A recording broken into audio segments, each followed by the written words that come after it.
I was looking through a set of leaked internal memos from the recent security briefings in DC, and one specific file caught my eye. On paper, it read like a tactical assessment from a war zone. It described a non-compliant threat neutralized during a high-stakes kinetic encounter. The language was clinical, heavy with the weight of national security, framing the target as a dangerous operative in a growing web of anti-American extremism. But then I saw the evidence photos from the actual vehicle involved. Tucked into the glove box were a few matted stuffed animals. There was a crumpled school flyer for a bake sale in the passenger seat and a Student of the Month sticker half peeled off the rear window. The deadly threat described in the official report was Renee Good, a 37-year-old mother who had just finished dropping her kid off at elementary school.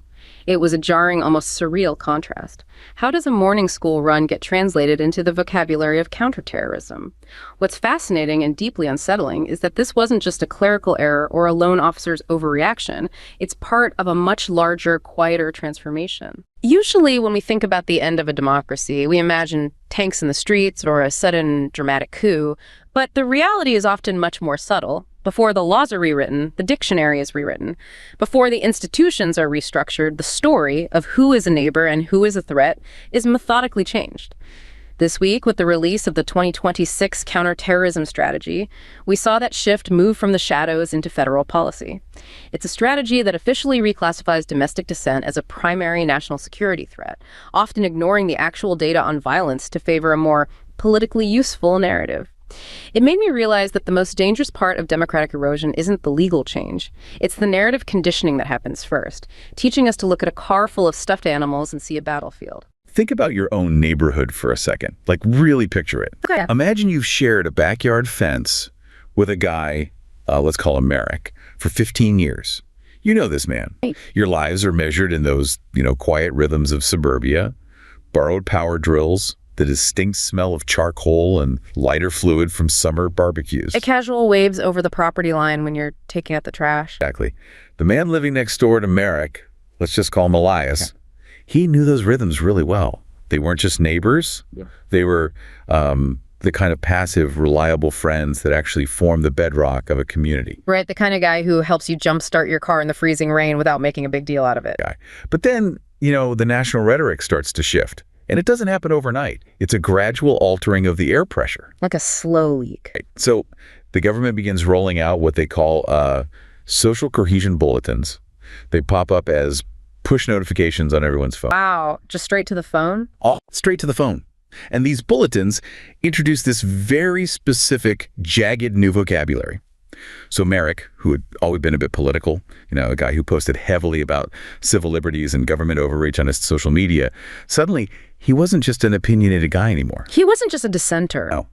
Under this new lexicon, his posts fell into a newly minted category. They called it low-level ideological extremism. Man, it's incredible how clinical that sounds. Low-level ideological extremism. It completely strips away the humanity of it. It takes a guy sitting at his computer, maybe a little frustrated with local politics, and frames him with the exact same linguistic structure you'd use to describe, like, a sleeper cell. And that is the exact point of the design. Because Elias starts watching the evening news, and he sees anchors categorizing these so-called extremists right alongside cartel leaders, transnational cyber terrorists. Hostile foreign state actors. Yeah, they run the segments back to back. The lines are blurred until the distinction feels purely academic. The narrative conditioning starts doing its work on Elias's brain. So it's subtly shifting his reality. Yes. Then, one Tuesday afternoon, Elias is looking out his kitchen window, and he sees a black, unmarked sedan idling outside Merrick's house. Just sitting there, watching. Just idling. And in that moment, Elias doesn't feel a surge of righteous indignation for his friend of 15 years. He feels something entirely different. What does he feel? He feels a sharp, visceral, shameful impulse to look away. He steps back into the shadows of his darkened kitchen. His hands are literally trembling. Because he's scared. Because the thought that flashes through his mind isn't, Merrick needs my help. It's, if they see me as a friend to a threat, does that make me a target too? Wow. When they actually took Merrick away, Elias didn't even go out to the driveway to say goodbye. He hid. He hid. And here is the truly terrifying part of this whole source analysis. The law hadn't officially changed to criminalize Merrick's opinions yet. Really? There was no law? No judge had signed a sweeping mandate outlawing those specific civil liberty complaints, but the narrative had already moved the fence. The story told by the state had already placed Merrick on the outside of the boundary of humanity. So Elias sat there in the dark, realizing he had let a headline like a newly invented category of fear kill a 2-decade friendship before a single piece of formal legal action had even taken place.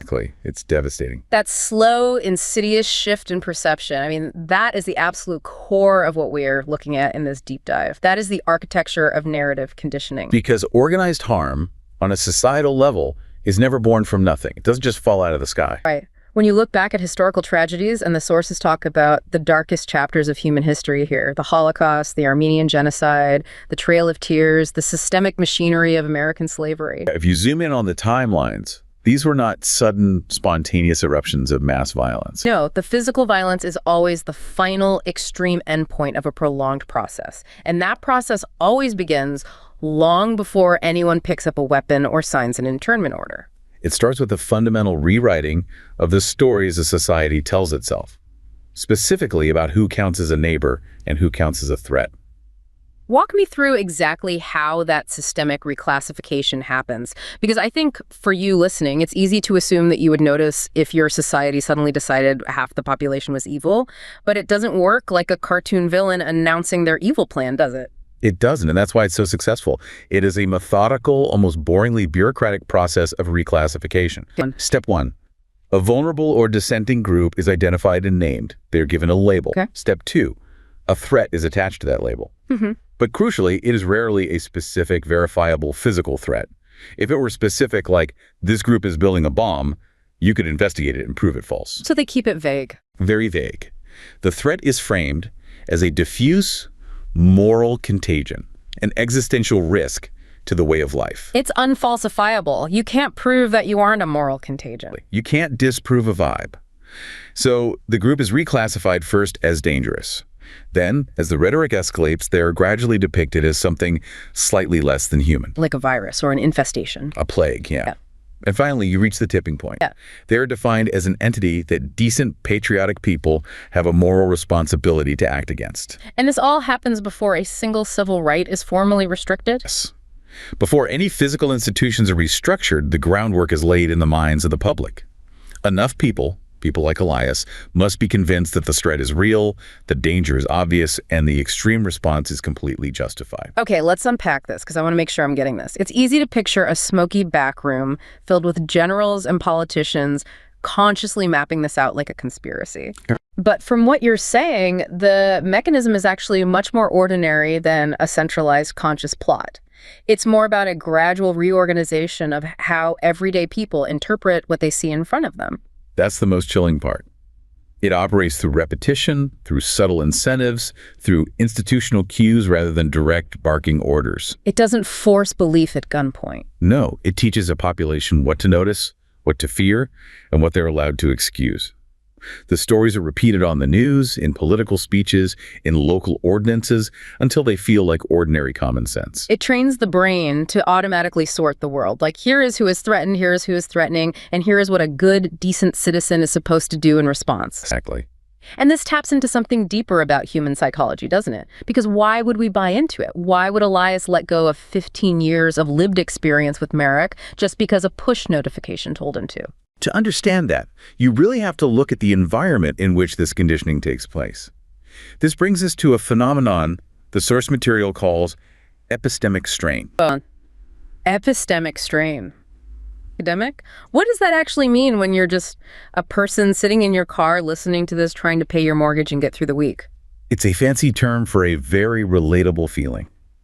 Cognitive exhaustion. Okay, that I get. Think about the world we are living through right now. We are experiencing periods of rapid, whiplash-inducing social change. Massive demographic shifts, wild economic instability. Exactly. The erosion of institutions we used to trust implicitly, and technological acceleration that makes the world feel unrecognizable every 5 years.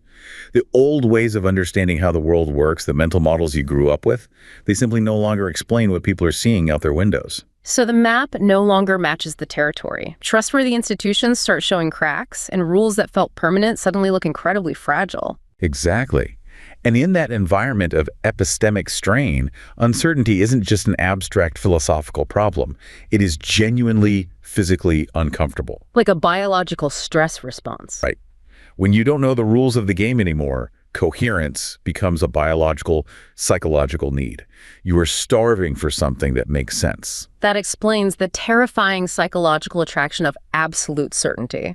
A political movement or a government narrative that offers a total airtight explanation for why everything feels broken is going to be wildly appealing. Not because the people buying into it are uniquely susceptible or evil or ignorant, but because a coherent, fear-based narrative is metabolically efficient for a society that is absolutely desperate for order. Metabolically efficient is the perfect way to phrase it. Complexity is metabolically expensive. It takes work. It requires effort to understand nuance, to look at Merrick and say, well, his views on civil liberties are complex and rooted in legitimate historical grievances, even if I disagree with his tone.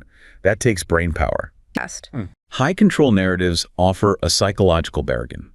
They promise a world that feels totally coherent and safe as long as you agree to overlook whatever the story cannot explain. Fear-based narratives sort the world instantly. They dictate precisely where the danger is coming from and where innocence belongs. Yes. It almost sounds like an autoimmune disease. Well, think about a healthy human body. A healthy immune system is incredibly smart. It identifies and neutralizes actual external pathogens, viruses, bacteria, things that will objectively harm the body. Right. But in an autoimmune disorder, the body's internal signaling system breaks down. It gets confused. It misidentifies its own completely healthy cells as deadly threats, and it attacks them. That's a brilliant parallel. Right. Because in a democracy, the body is the society itself. And the healthy cells are citizens like Merrick.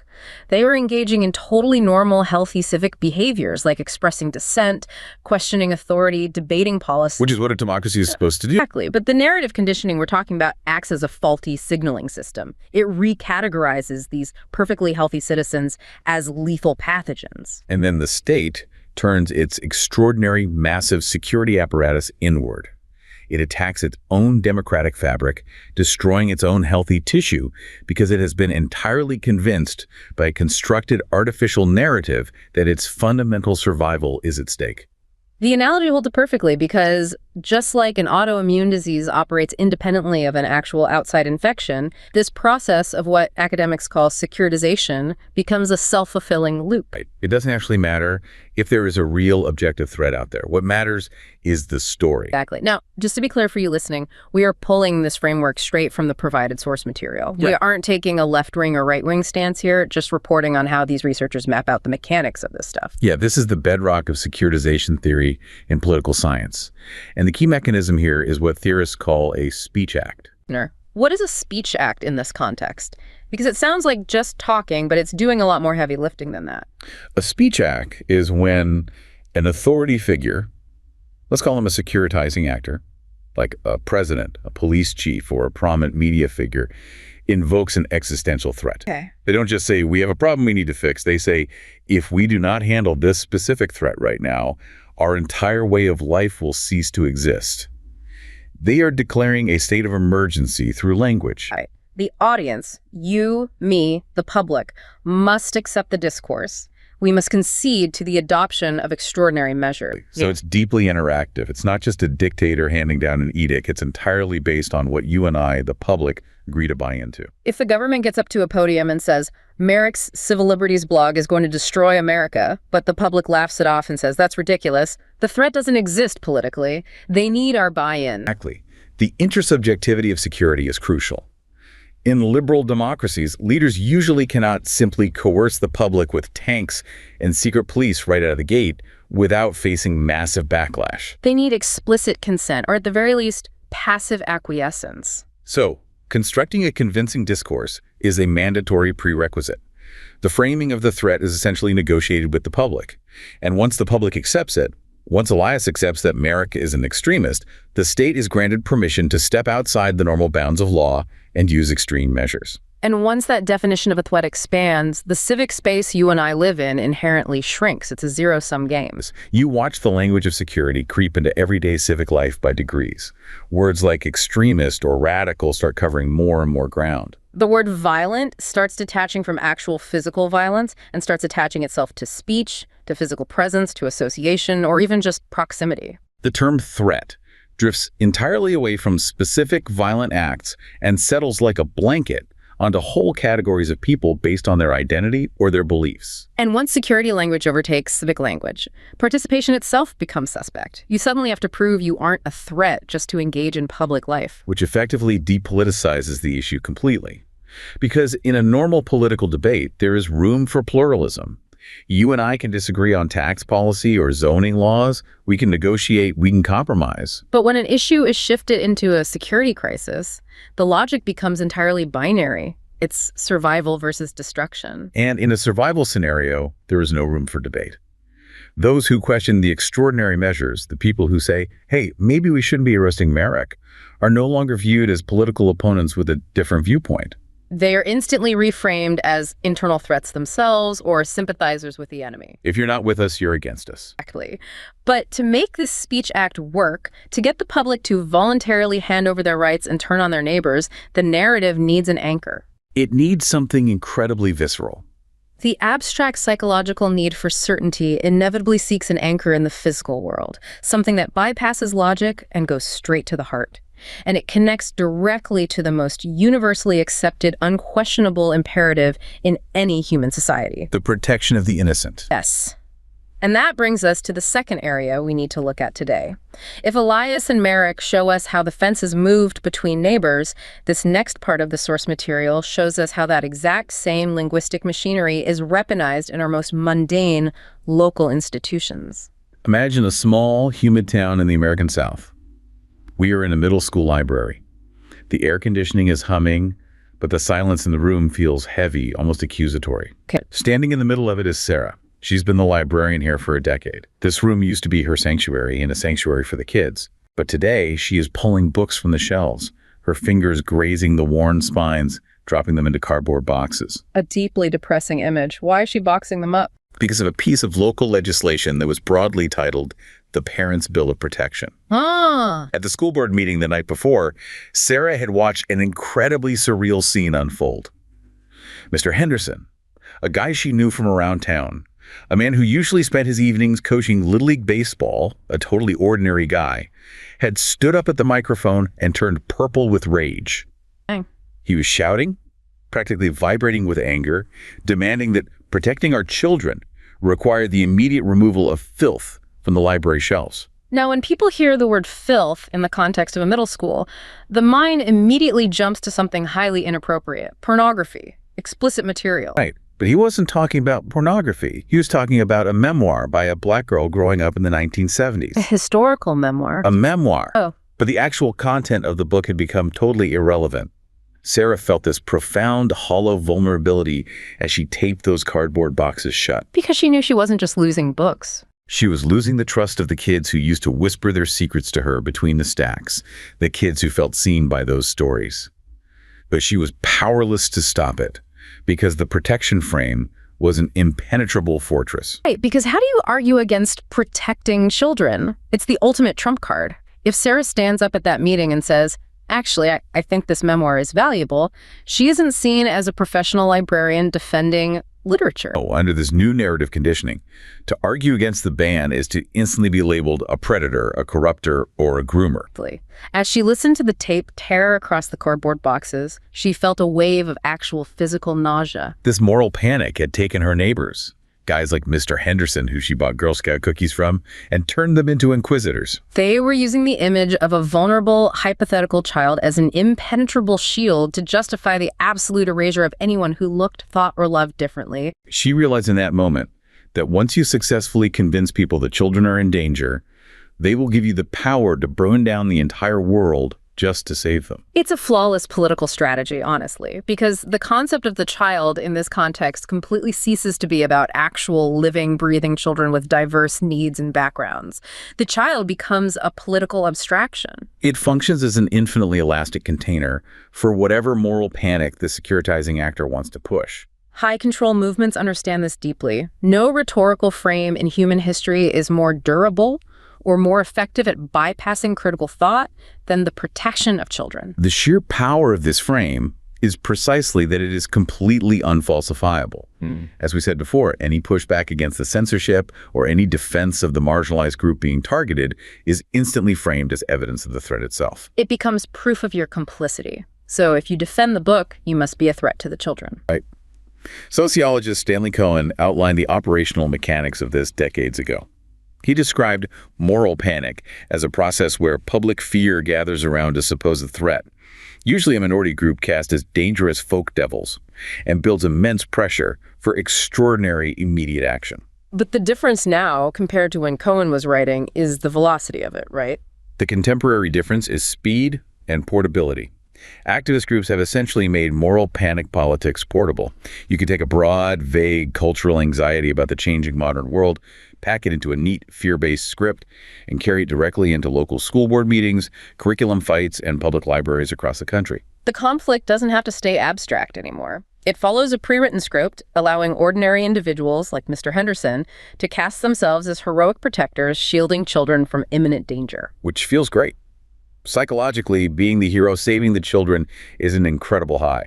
But let's look at the actual data behind this panic from the sources, because this is where the story shifts from a local town issue to a highly organized systemic phenomenon.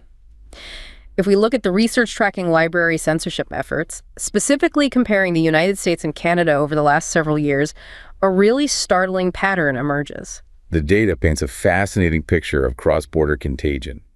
Prior to the COVID-19 pandemic, the nature of library challenges differed completely between the two countries. Between 2015 and 2021, Canadian libraries were mostly dealing with challenges to materials that patrons perceived to be racist or culturally insensitive. In contrast, libraries in the USA were dealing primarily with challenges to sexual content and pro-LGBTQIA+ materials.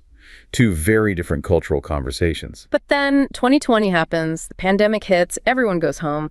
Both countries experience a stark, predictable drop in library challenges because, well, the libraries were closed. Right. But what happens when the doors open back up in 2021, 2022, and 2023? We see unprecedented astronomical explosions in challenges in both countries.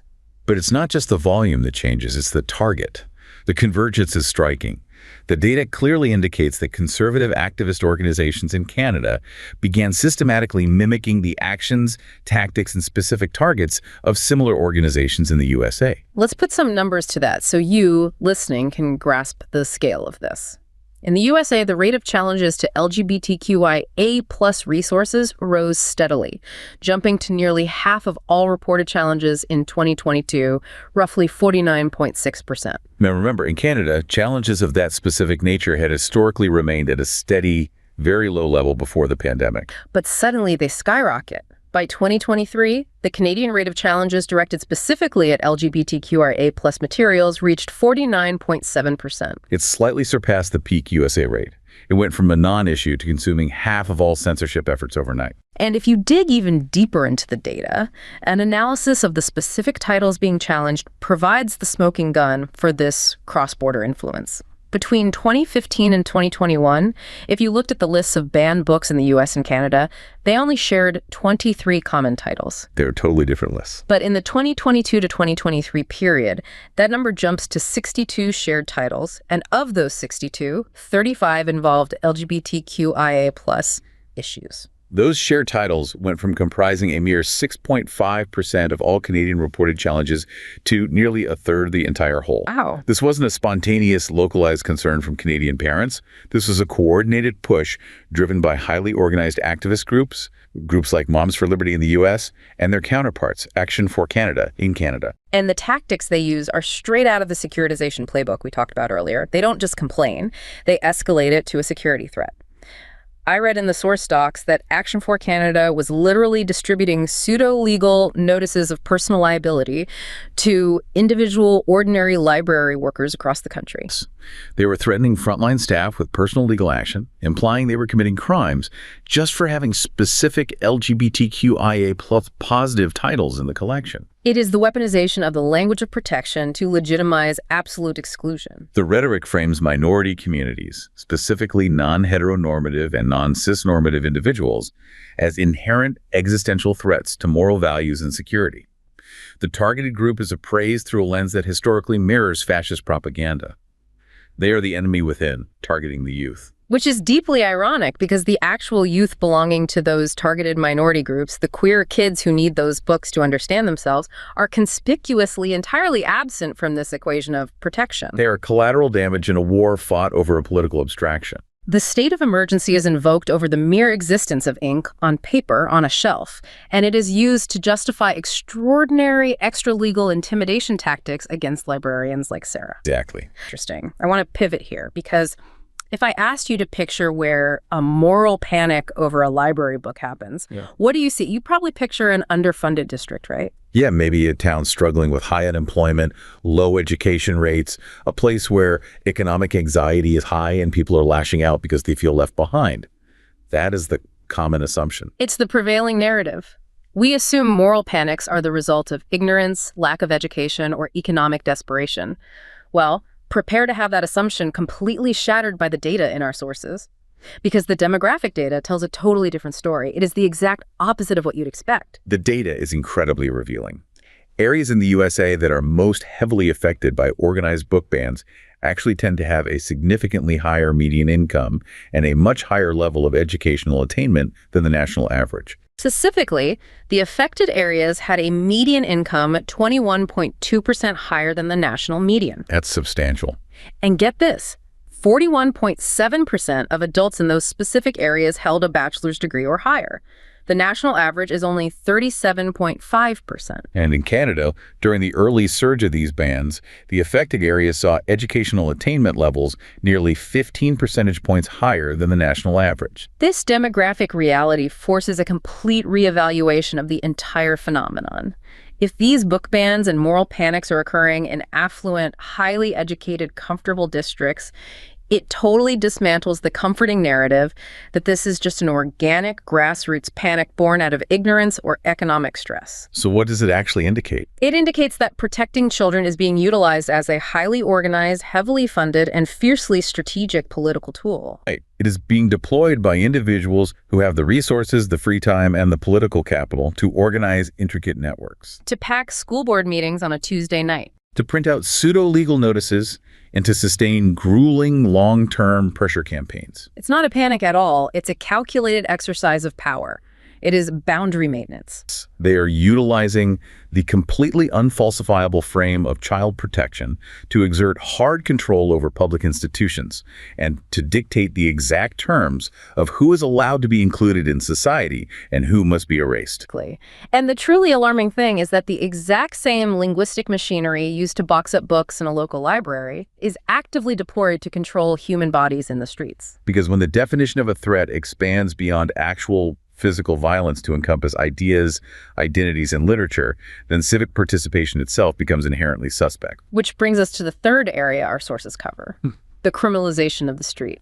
Let's take the same lens we use on the library and apply it to a public protest, because this is where the narrative conditioning moves from silencing ideas to authorizing physical state force. Imagine the sensory reality of a massive protest. You are standing on a public highway. You feel the vibration of thousands of feet on the asphalt. You hear the rhythmic, overwhelming sound of chanting voices, unified in demanding to be seen, demanding a redress of grievances. The sheer volume of bodies occupying space is a physical manifestation of democratic action. See, it's loud, it's disruptive, because it's supposed to be. That is the point of a protest. But then, watch how the state responds. They don't meet the protesters on the level of political discourse. Oh, instead, the entire event is immediately met with the clinical, neutralizing, security-focused language of the state.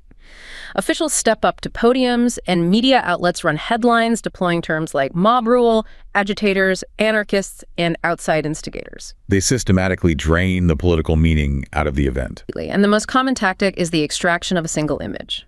A protest might involve 10,000 people peacefully marching for 12 hours. But during that time, maybe there is a single tense moment.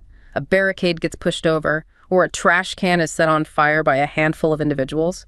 The state and the media will extract that single isolated image, loop it relentlessly, and weaponize it to represent, define, and condemn the entire democratic action of those 10,000 people. The story they tell doesn't need to account for the whole event. It only needs one potent image that can be made to stand in for everything else. It effectively shifts the meaning of the act in the minds of the public watching at home. You go from seeing citizens participating in democracy to seeing a violent public threat. This brings us to a really fascinating specific mechanic within securitization theory, what scholars call the protest strand of securitization. Normally, as we discuss with Elias and Merrick, securitization is a top-down process. Societal elites, presidents, or media figures define what constitutes a threat and push that narrative down to the public. Right, the government says X is dangerous, and we're supposed to agree. But protests are unique. Protests are an attempt at a bottom-up speech act. They are utilized by disempowered, marginalized groups to declare their own security threats. When a marginalized community faces systemic corruption, brutal police violence, or catastrophic environmental degradation, the traditional political channels, voting, lobbying, writing letters, often completely ignore them. They don't have the capital to be heard. So the street becomes the only microphone they have left. Exactly. Protest becomes the medium through which these groups voice their profound insecurity to the elites. They occupy space to say, our lives are actively being threatened by your policies, and if you continue to ignore our security concerns, we will disrupt the normal functioning of society until you listen. It's a demand to be recognized as politically relevant. But how does the state usually respond to that bottom-up demand? Because they rarely just say, you're right, let's fix the systemic corruption. They respond by initiating a counter-securitization. Instead of addressing the underlying security concern of the protesters, say, police brutality governments apply a security mentality to the protesters themselves. The law is literally ruptured and stretched to subsume minor public order disturbances or classic acts of civil disobedience into the realm of serious, organized crime or even terrorism. Can you give a specific example from the documents of how that legal rupture happens in practice? Because it sounds extreme to equate blocking a road with terrorism. Look at the United Kingdom's recent Public Order Act. It is a masterclass in this counter-securitization. The act de facto labels peacefully disruptive protests.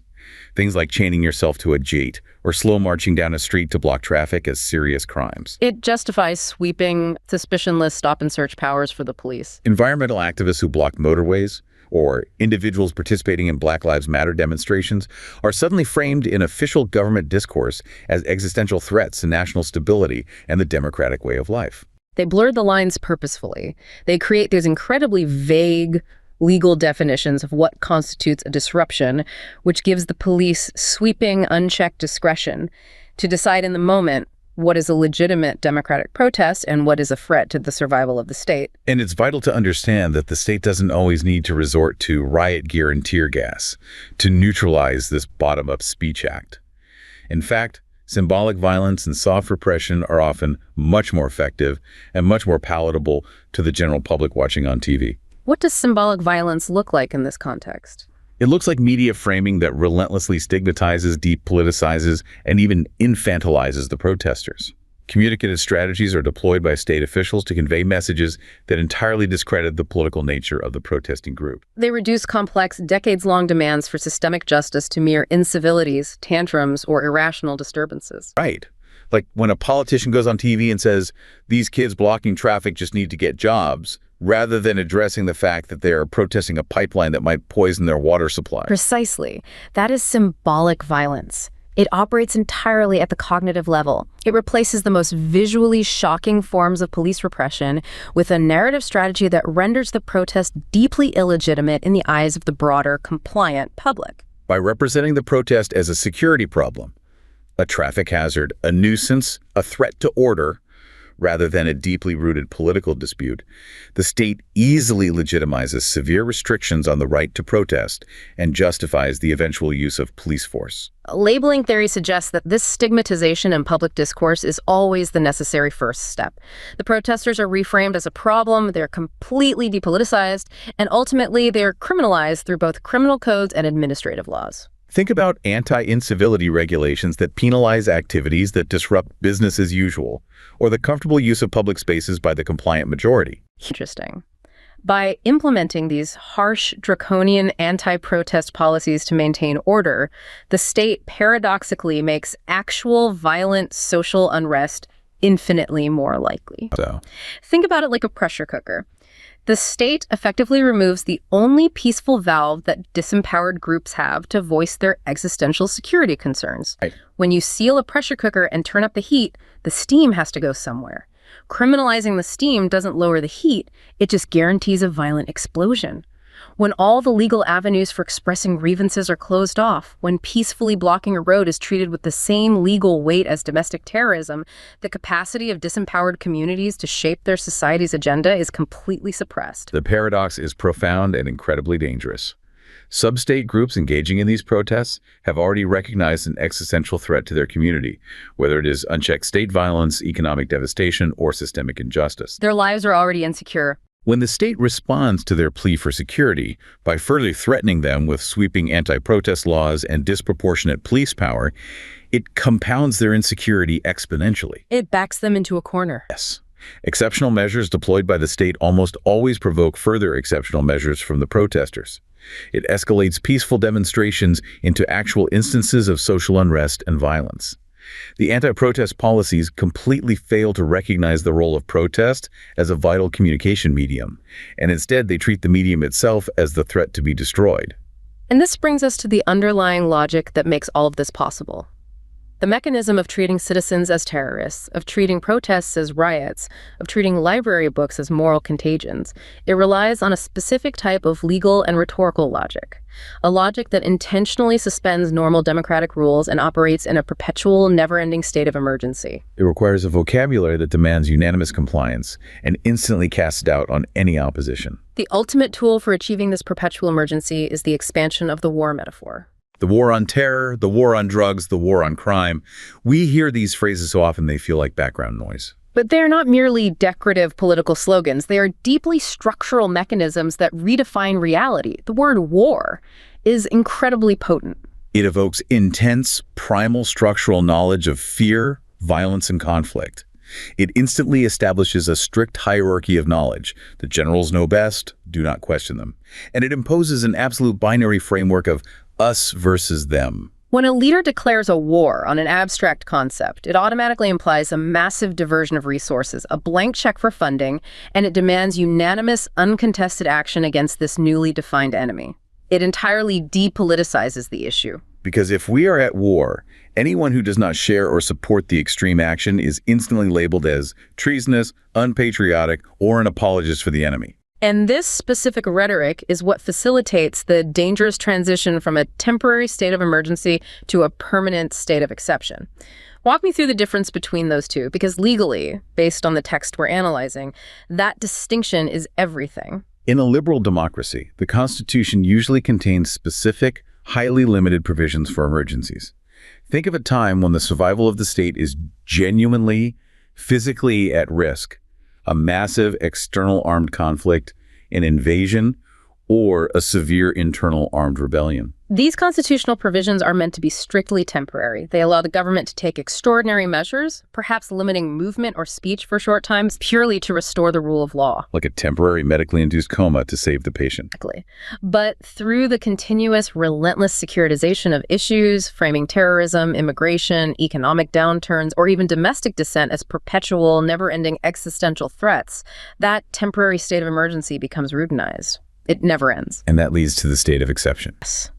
When emergency measures become ordinary, everyday governance, the dialectic between the law and the exception ceases to exist.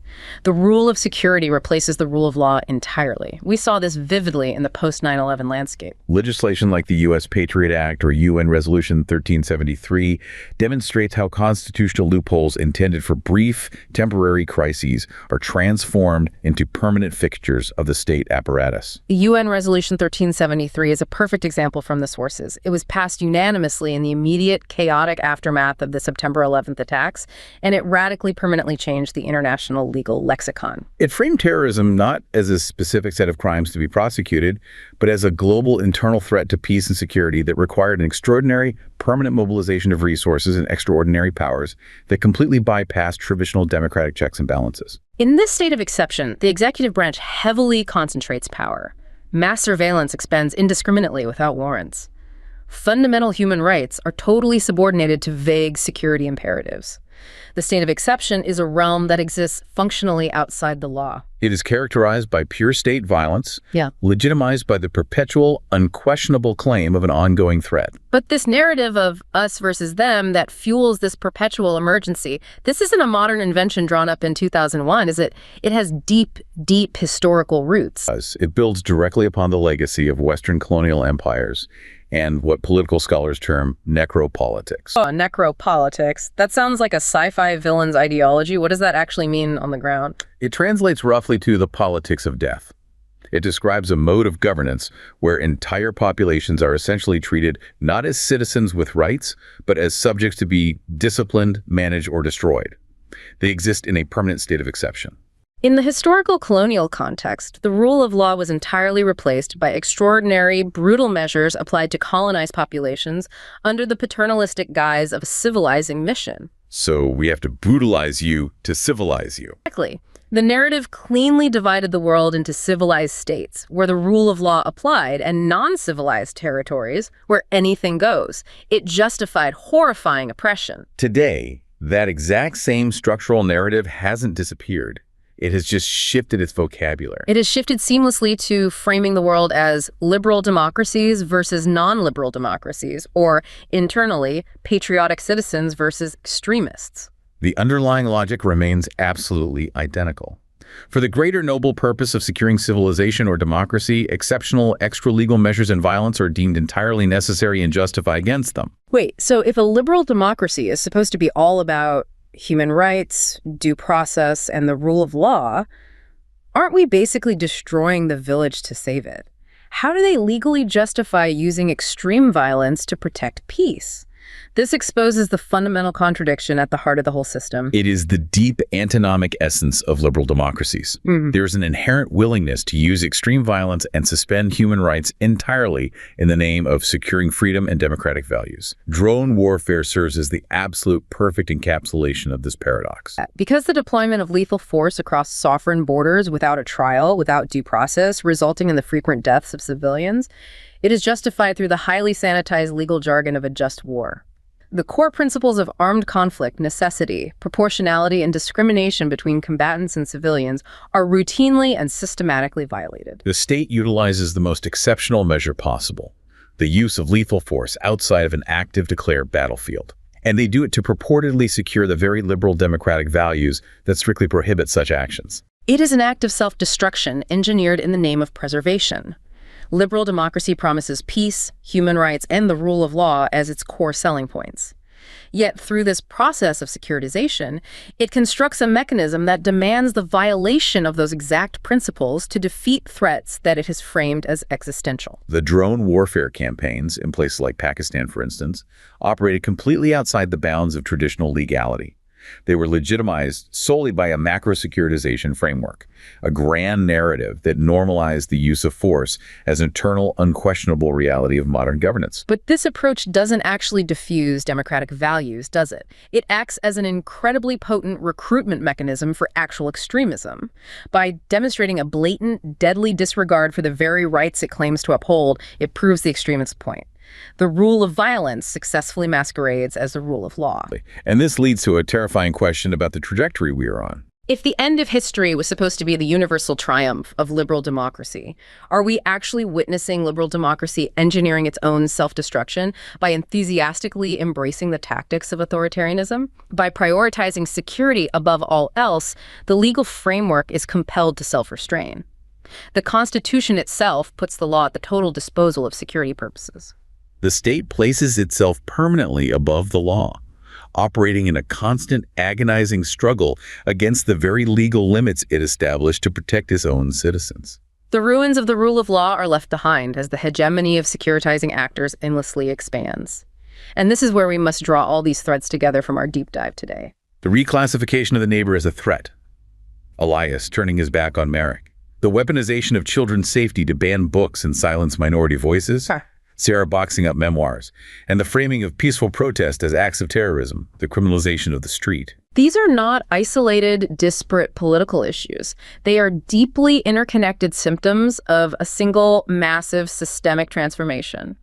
A society actively, willingly abandoning the rule of law for the rule of security. And this transformation is facilitated entirely by narrative conditioning. It shifts the boundaries of what is acceptable and what is perceived as a threat, long before any legislative body formally changes a single statute. It rewrites the dictionary before it rewrites the law. The only mechanism to halt this democratic erosion is what scholars call desecuritization. What does that actually look like in practice? It requires the active repoliticization of issues that have been relegated to the realm of absolute security. When marginalized groups, disempowered communities, and dissenting citizens force their way back into the public debate, whether through protest, through advocacy, or through a stubborn refusal to accept the dominant security frame, they break that us versus them binary. By demanding to be heard as complex political actors with legitimate grievances, rather than managed as monolithic security threats, they force the system to return to a state of negotiation and pluralism. They drag the issue out of the shadowy realm of national security and back into the messy, necessary light of democratic debate. They reestablish the fundamental requirements of a functioning democracy. Emancipation is directly linked to democratic politics. It relies on equality, fairness, and public scrutiny, making no distinction between sides while invoking the universal principles that the regime claims to uphold. The voices of dissent, by the very act of fiercely contesting the security narrative, engage in a logic that exists outside the bounds of exceptionalism. The other, the marginalized group, saves the society from the rule of security through contestation and debate. They challenge the rule of violence in favor of the painful, necessary reestablishment of the rule of law. Narrative conditioning leaves the physical buildings and the mechanical processes of democracy completely intact while entirely hollowing out their internal meaning. The marble architecture still stands. The elections are technically held, the courts are open, and the gavels fall. Yet the shared vocabulary required to recognize each other as fellow citizens has been methodically degraded, leaving behind a profound, terrifying fragility of institutional trust. The erosion of trust is deeply insidious because it weaponizes the very framework meant to safeguard a society against its own citizens. The most critical battleground for democracy isn't the courtroom with a ballot box, but the vocabulary we use to describe each other. Once a narrative teaches us to look at a car full of stuffed animals and see a battlefield, the state of exception has already become the rule.